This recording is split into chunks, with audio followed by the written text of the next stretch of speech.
Well, I would say we try not to really follow trends too much. We really look more at influences, as you said, or forces. And I sort of feel like with a collective voice of my peers that I work with and myself, what we see is just the rate of speed that things will continue to move.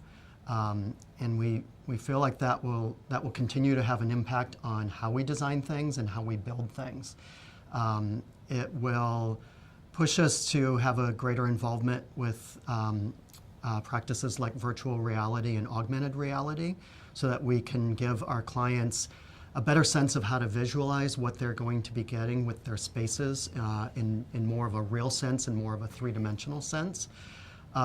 We will also continue to work with general contractors with that sort of visualization as well. And it really kind of builds upon the three-dimensional modeling that we've been doing for so many years that's really completely incorporated into the building practice right now. But we also we think that there's going to be more and more design-build opportunities where we're actually going to be having designing and fabrication and construction all happening at the same time so that we can build more quickly.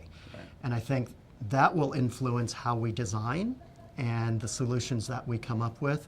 And it will certainly influence the manufacturing process so that we have more just-in-time manufacturing, modular manufacturing, maybe two-step manufacturing where you have an initial product that shows up on site that gets installed, that's maybe the housing of an element, and then the sort of the visual or decorative piece of that shows up just in time, just before the project is finished. It's those sorts of forces that we feel are really impacting what we do right now. Another thing that I'm curious to see where it goes is the integrated technology that we're seeing more and more in our homes, voice-activated technology. You don't really see that in the workplace or in the commercial spaces very much, but I think that's something that people who are using the spaces are going to start to bring in sort of in a renegade way, and I think our clients are going to have to figure out how to deal with that. Right. And I'm curious to see how that impacts these spaces that we're designing. I don't know where that's going to go exactly because you'll have multiple users that will be trying to use sort of personal technologies, and it's always difficult when you have people's personal wants and needs that have to sort of fit within the communal environment. Right. So I'll be really curious to see where that goes. Well, I think the big focus on and the interest in health and wellness really is kind of an offshoot of the experiential design that we've been experiencing for several years now, where we're not just designing spaces, but we're designing experiences, or at least we're designing spaces that can support an experience that a client is trying to produce. Whether it's a retail experience to sell product or a hospitality experience to sell an activity that's going on in a space, or a workplace where you're bringing people together to be creative and to generate product and generate revenue. It's really all about the experience that happens in the space.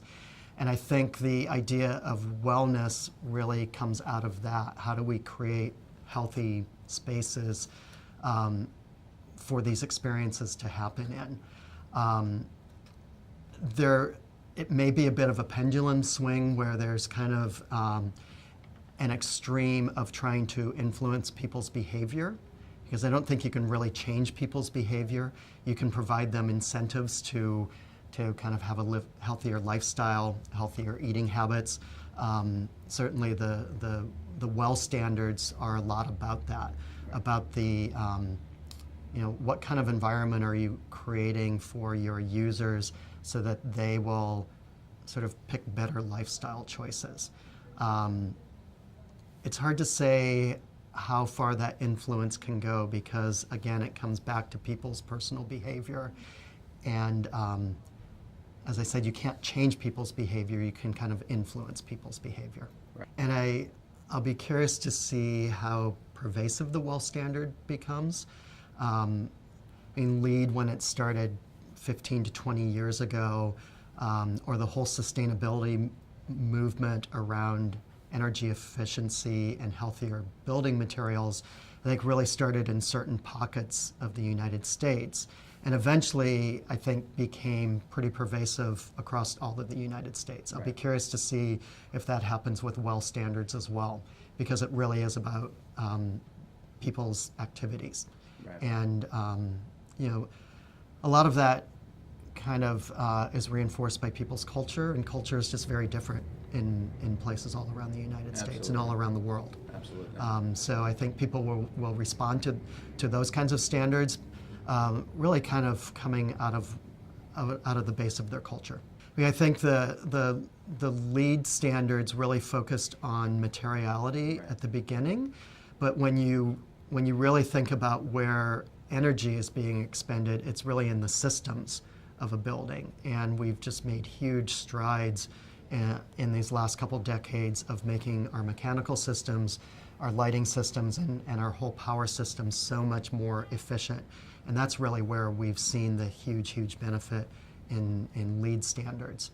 And that's not to diminish what we're doing in terms of the interior environment, in terms of indoor air quality, and the impact that materials have on that, but we saw a much bigger impact in the systems of the buildings and the facilities.